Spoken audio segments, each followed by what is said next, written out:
Hey friends, are you unsure of what to say on social media or what to even send in your weekly emails? Well, what if creating content could be easy? Would you be looking for a shortcut to creating consistent content? Yes, consistent content, because you know consistency is key. Well, let me tell you, you are not alone when you feel like you're struggling on what to post or what to write in emails. And we know that you have that product part of your business down. But as you're listening to this podcast, you probably already know that to get more people to your products, to buy your products, you need to create great content. Oh, I know. I keep saying content, and that's the dreaded C word.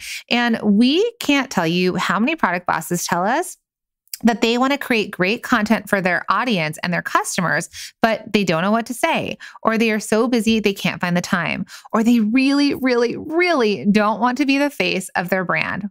Well, no worries, because that's exactly why we created a year of content. It is your shortcut to creating consistent content that resonates with your audience and brings more loyal customers who can't wait to buy your products. If you want to see how easy this is and how easy it is to create content for your audience and your customers, head to www.ayearofcontent.com. Welcome to the Product Boss Podcast, where we help product-based businesses grow their sales and improve their strategies. Hey everyone, I want to introduce you to my co-host and biz bestie, Mina Kunlo-Sitep, an Amazon guru that has built a multi-six-figure product-based business. And introducing the other half of the Product Boss, Jacqueline Snyder. She has helped launch and grow over 500 fashion apparel and accessory brands, even one of her own.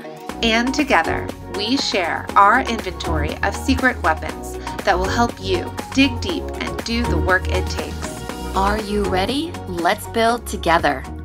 Hey, everybody, and welcome to another episode of the Product Boss Podcast. I'm your host, Jacqueline Snyder, with my uber helpful co-host, Mina Kunlo-Sitep. Hey, Mina. Hey, Jacqueline. All right, friends, today is going to be a good one. We can't tell you how many people in our community, when we go live, even our students, that say, help. I've been doing this for years, whether they're like, I've been working on my business for the last 10 years, the last 5 years, 3 years, 2 years, 1 year, even months. Mm-hmm. And or just 2020, which felt like years, or 2021. Decade. The decade since 2 years ago. Yes. Why can't I grow my business? We get this question all the time, every way, shape, and form.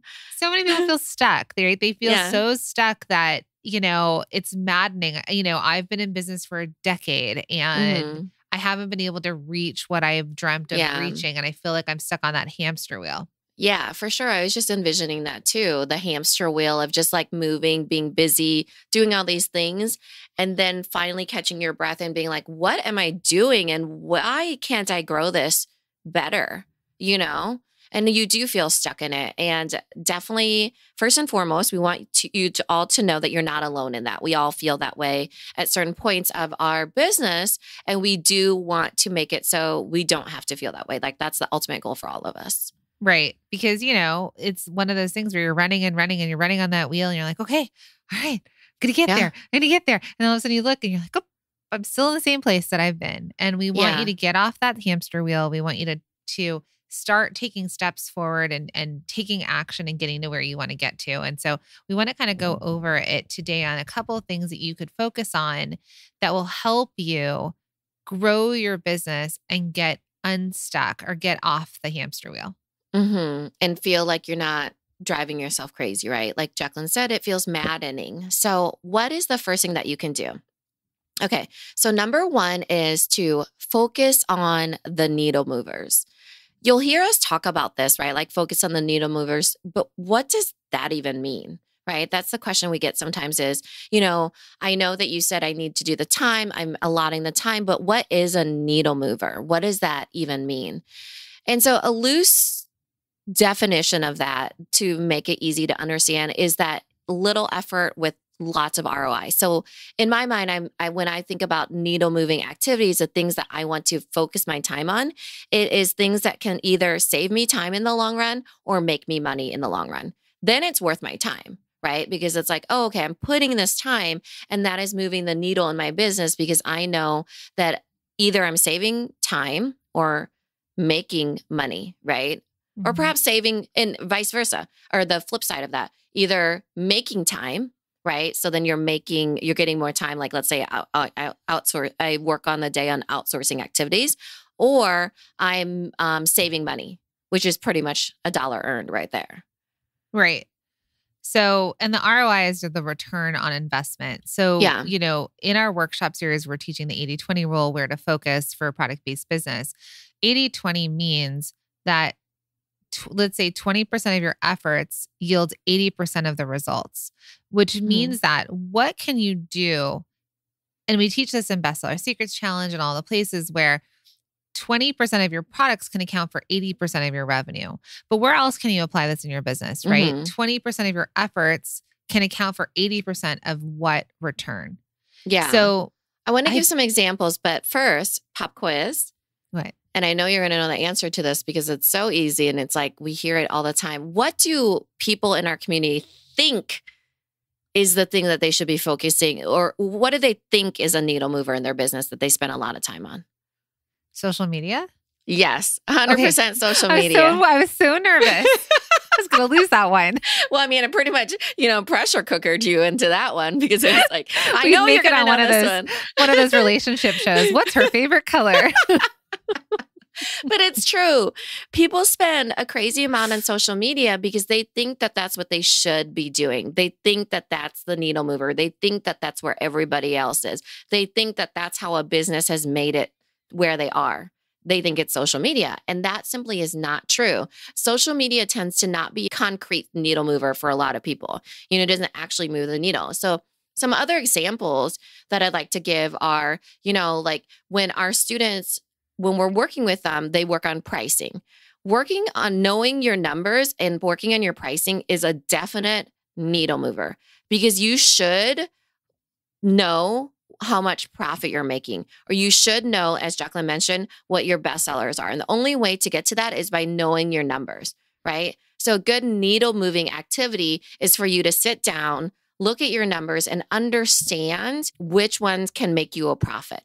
Because at the end of the day, we want you to be profitable. Right. And the good point there is that if you work on your pricing and you get to the right margins, right? Like your cost to your wholesale price, even if you're not selling wholesale, we tell our students that you want to have the appropriate markup in case that opportunity ever came to you. So, your cost, your wholesale to your retail price. If you could work on your margins and get the right margin, you do not have to sell as many products to be profitable or to make the money you want to make. You could sell less of them, but have a better margin on each of them so that you're making the money versus somebody who, it costs me $5 to make something and I sell it for $7. Well, that's a lot. You're making $2 on every product. That's going to take you a lot of product to make money versus I sell, it costs me $5 to make it and I sell it for $15. Then all of a sudden, or I sell it for $20. Look at that margin there and look at the profitability. Right. Which means it's either saving you time or making you money, right? So needle mover, that's ROI, return on investment. So another example would be, let's put social media through that lens. All right. So social media, does it save you time? Probably not. Does it make you money? Sometimes, but very rarely, right? There's a strategy to it. Yeah. Right. And some of you out there have great Instagrams, great Facebook groups, Facebook pages, TikTok. You've got things that you've already figured out how to make. A lot of you spend 80% of your time on and social. Get 20% result. And hope to get 20% result. Hope to get, yeah. Versus 20% of your time because you've got this machine that's working for you and 80% results. So I want you to think about that because I think what happened, and thank you, Mark Zuckerberg, we were offered these free platforms, these free ways to reach people globally. But it is not set up in your favor, especially now in the last year. Not anymore. Yeah. They want you to spend money on ads, which is fine. People spend money on ads and they do a really good job. But what you have to think about is when you're spending all of your time on social, and that's what Mina's going to get into, if you're going to be on that platform, is it moving the needle Or are you just posting and hoping someone new is going to follow you and somehow one day they're going to convert to a customer? Yeah. So if we were to sit down in a strategy session and I would say, is your time worth it on Instagram? You would be able to say to me, yeah, I'm testing out these hashtags, or I'm testing out vetting these influencers, or I'm testing this out. And you could tell me some results that you're getting to prove to me that it was worth your investment in time. Then I would say, yeah, I like that. Keep doing what you're doing on social media. But usually what we get is, yeah, I'm on social media, I'm posting. Okay, well, ... is usually no results. Trying not to get any results here, So Yeah. it ends up being that it's clear that it's not intended to be a needle mover, or they're not testing things out to see if it is indeed a needle mover in their business, right? Or using it as CRM, which is customer relationship management, which is actually going to be something that we help. Some of you are going to get this as a bonus when the doors open for Multi-Stream Machine. It's for the first 200 people that sign up. But we're going to basically be teaching people how to use the DM to talk to your customer. Through social media, essentially. Yeah. Through the DM is direct message. It's basically the inbox on Instagram is what it is. Right. But also, are you growing your email list? I know, hands up, most of you are maybe not, unless you're a student of ours. Now, email is a needle mover for sure. But here's the thing. If you're going to spend time on social, if you're going to be making reels and doing stories and making posts and doing all the things, because so many people are like, I need to hire a social media manager. That's the thing I don't have time to do. But are you converting it? So what is the result you're looking for? Can you grow your email list using your social media? Using the tools that social media gives you, using the DM to convert people to sales. So these are things that we really want you to think about. That is a needle mover. That is worth your 5 hours of screen time versus 5 hours of screen time of scrolling and then trying to do some funny reel, this is me with my coffee, but no call to action and no way to convert them. So I want you all to just think about your time spent. And this is obviously something that we help you with in our courses and our workshops and our challenges. So stick with us as we kind of continue to take you through. So those are some needle movers, right? So I feel like so many of you out there that have been doing something the same way over and over and over, and you try something, try it. If it doesn't move the needle, pick something else to try, or finesse it, refine it, and move on to something else. Okay, we're just going to interrupt this episode for a second because we have a really important question for you, Product Boss. Have you ever noticed how some people in the product space are just known for something? It's like their customers know exactly what to seek them out for because their products stand out that much. Think Juicy Couture tracksuits or Nike running shoes or even Nespresso coffee machines. Meanwhile, you feel like you're cranking out products left and right, but nothing is landing. Am I right? Well, we have a little secret to let you in on. Successful product bosses know that in order to truly scale their business, they have to focus on what's working. It's not about making more products and throwing spaghetti at the wall and hoping that something sticks. It's about being known for something and going all in on those products. Wondering how to do that? Well, we're here to help. This is exactly what we've helped thousands of students do in our free Bestseller Secrets Challenge, and we'd love for you to join us inside of it. We're going to help you uncover your best sellers so that you can go deep instead of wide and maximize your opportunities that are already right in front of you. So guess what? No more doing all the things to grow your sales. No more endlessly creating products and no more guessing and wondering what your audience will buy. It is time to tap into your best revenue opportunities.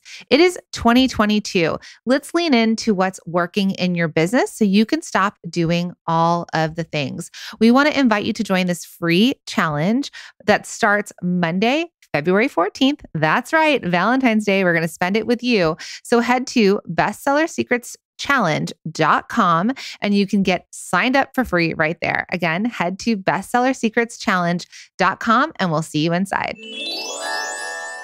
So number 2, after focusing on your needle movers, is to try something new.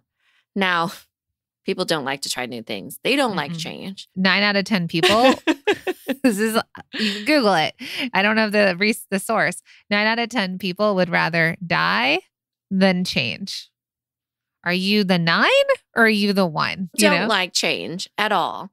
Because why? It's uncomfortable. You don't know. It feels uncertain. You get antsy. You like being comfortable. We all do, right? Survival as a human in our anatomy and our evolution has always been when you survive, you're in your comfort, right? Yeah, it's scary. It's scary to take an go on a hike and not follow the path, right? You're like, there's a Yeah. path. People have done this. If I go Uh-huh. this way, what's going to happen? You're scared. Yeah. And that's not even to say you have to like forge a new path. That's just saying forge a new path that you've been doing for you. Odds are somebody else has taken this path, right?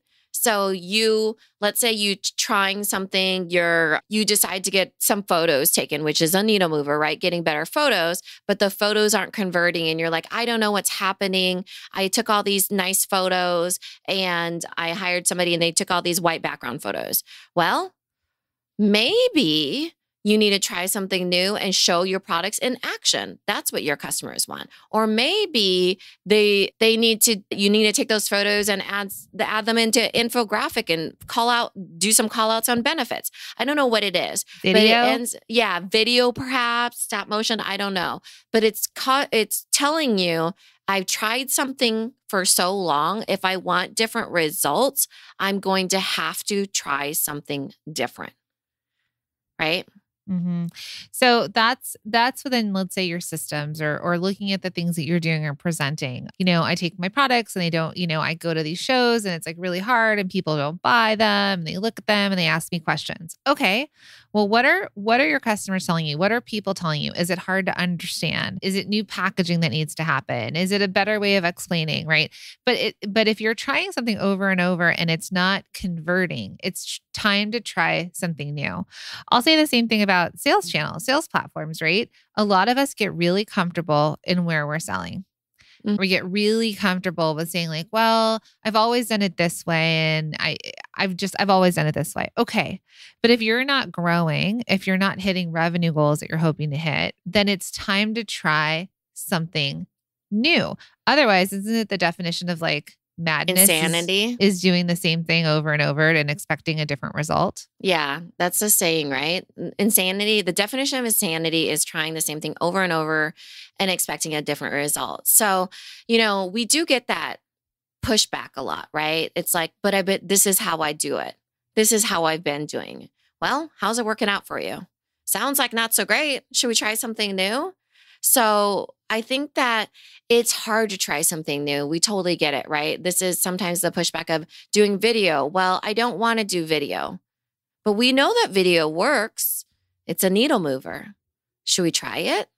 We definitely should, right? What's the worst that's going to happen? Yeah. 0 people watch. Well, you tried it. You exercised that muscle. Yeah. I mean, I'm probably never going to jump out of an airplane. So there's certain things I'm not going to try. Yeah. I mean, we're talking business growth here. I'm just saying there are some things, but showing up on video is not going to kill you. Let me just put that one out there. I think the other thing about trying something new, and I'm thinking about, those of our students, makers, community that have been doing something for a very long time. Another thing is we get stuck in the way things that used to work.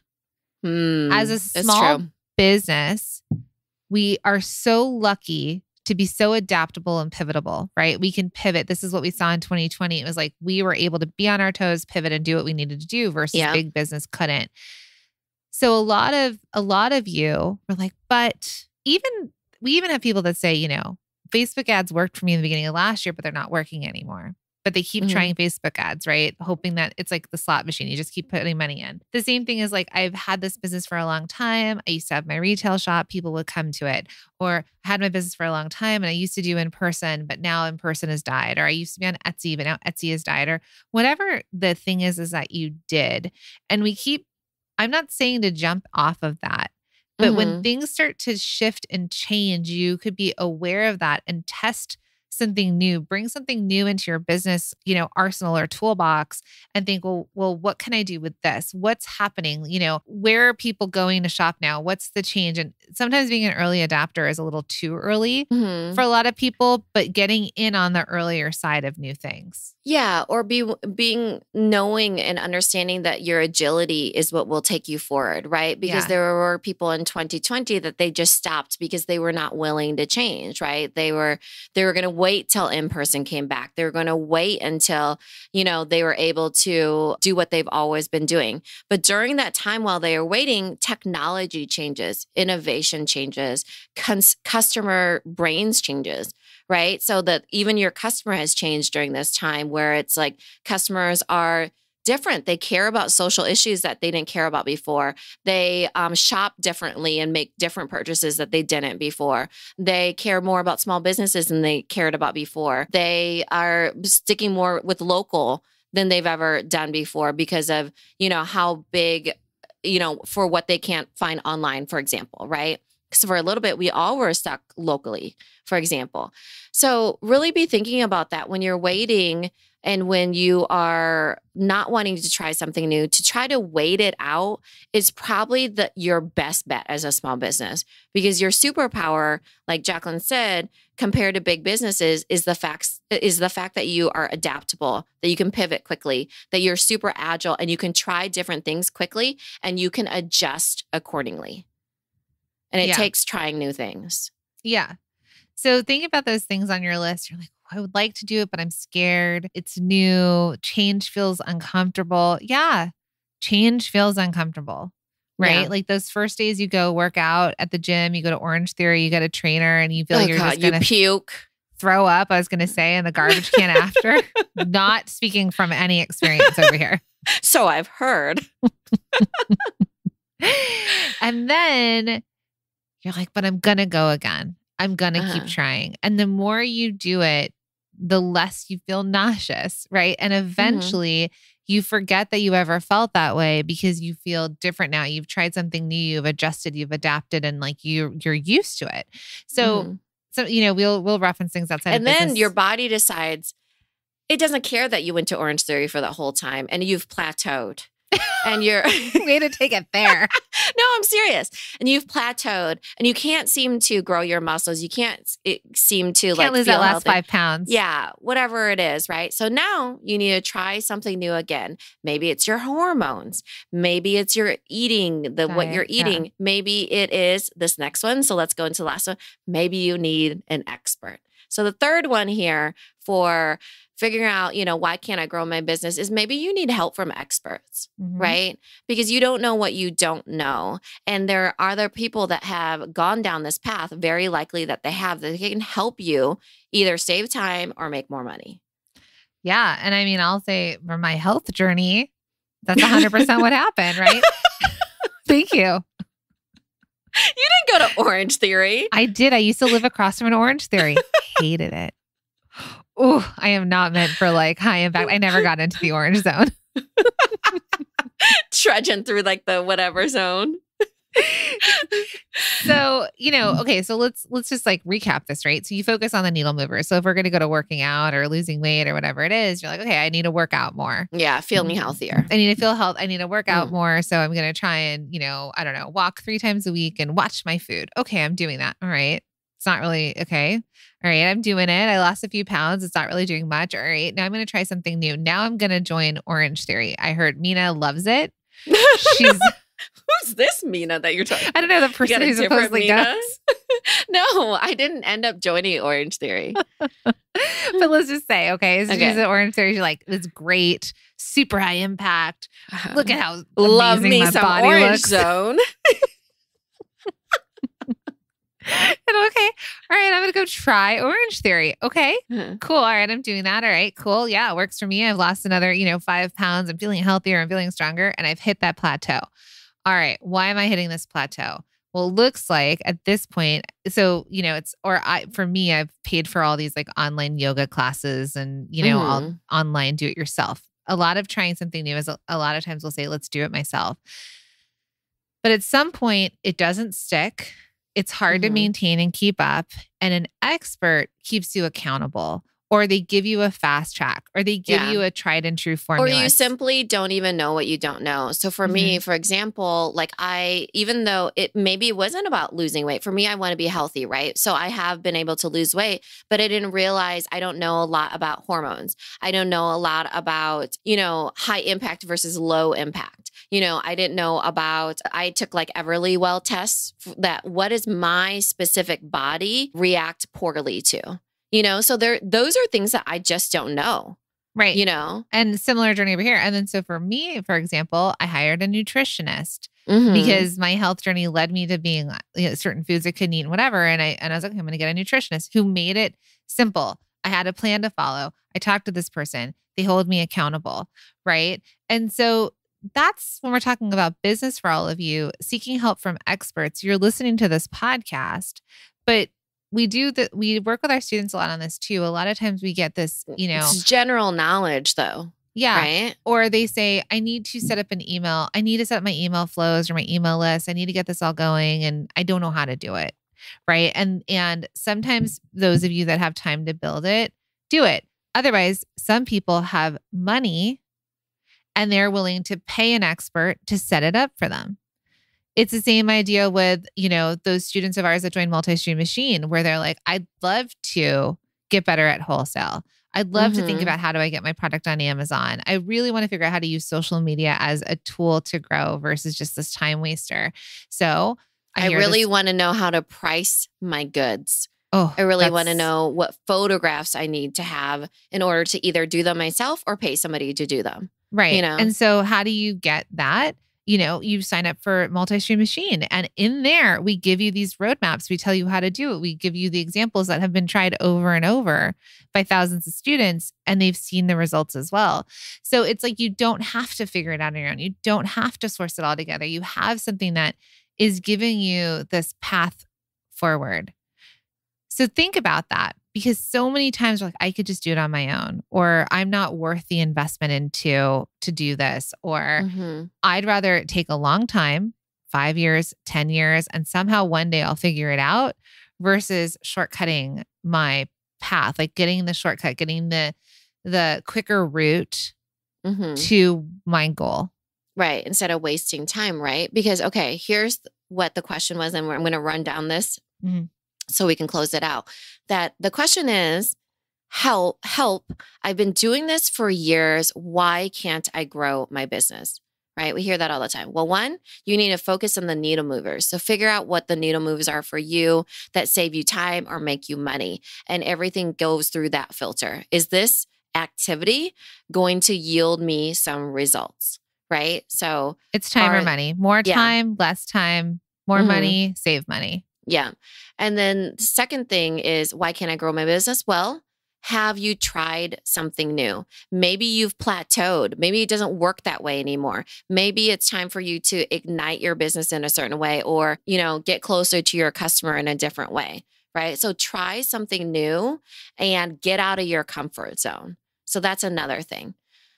The last one that we talked about is, why can't I grow? Well, sometimes you need to seek help from experts, right? Don't try to do it for yourself for always. You need to find people that are able to help you or that can shortcut it for you because you just don't know, right? And so if you surround yourself with people that, even you see this a lot of times, if I surround myself with my friends or my family or whatever, their standards or their realizations or their expectations or things are definitely different than mine. And I think that this is something, I haven't even brought this up to Jacqueline, but I think that I see this in our makers sometimes, is that, how we talked about sometimes people have the fear of success. Success sometimes means that you outgrow your friends and family. And that's a hard pill to swallow for some people, because you'll usually, if you're making more money, have access to things that you'll be the first one in your family to do certain things. It's maybe not outgrowing, but it's outgrowing the mindset surrounding where you started. The box. Yeah. Yeah. It's not being with them anymore, but it's the ideas that they have for you, for your business, for your life, what you were raised with, where they believe they can go with their lives. Yeah. When you've opened up that box, when you've made it bigger, then you've outgrown some of that. Agreed. thought. That's why you need to seek help from experts outside that box. Right. Because most times we're just like, I'll just do it myself, or, I'll just hang out with these same people, or I'll just do the same things. And, and I'm not sure why I can't grow my business. Well, you need to go outside that box, and seek help from experts, try something new, focus on the needle movers. All right. I hope this was helpful, and we will see you all next week. Thanks, everybody. Thank you for being here and listening all the way through the Product Boss podcast. If you love our show and it has helped you in any way in your business, would you mind doing 2 things for us? Subscribe to the show so you never miss an episode, and leave us a review. Reviews help other product entrepreneurs know that this is the place to be to grow their businesses and realize that they're not alone. And we know that you all know that a 5-star and honest review helps you sell more products to more people. So you know that your reviews help us reach more listeners around the world. Remember, what we give is what we receive, and we are all about helping each other in the Product Boss community. We are all in this together. We would be so appreciative of you if you could take the time right now to subscribe, leave a review, and even share this episode on social or someone you know so we can impact more lives. And remember, subscribing means that you will get notified each time we release a new episode so you never miss a thing. You have helped us grow and climb into the top 10 of all marketing podcasts, and together we can keep climbing. Thank you, friends. And remember, there is room at the top for all of us. This episode is brought to you by the Shop 1 in 5 Pledge and Small Business Shopping Directory. It's a commitment to make 1 in 5 of your purchases from a small business online or offline. So head to shop1in5.com to take the pledge. And friend, while you are there, check out and shop from hundreds of small businesses in the Small Business Shopping Directory. It's the go-to directory to discover, support, and shop small businesses all in one place. Head to shop1in5.com.